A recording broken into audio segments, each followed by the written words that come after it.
one of the problems we have is we think that when you become religious, it means you have to be really mean, right? You have to be harsh. Sometimes people, as they become more and more religious, they become more and more harsh with their families.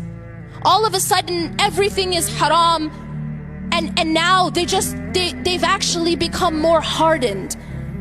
That's not what it means to be religious. The Prophet ﷺ was the softest of people. He had the softest of hearts, and he said, خَيْرُكُمْ خَيْرُكُمْ لِأَهْلِ. The best of you are the best to their families.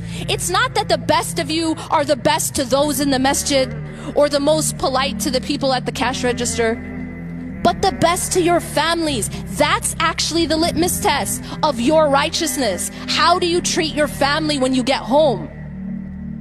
That is the litmus test put down by the Prophet ﷺ. We have to go back to good character.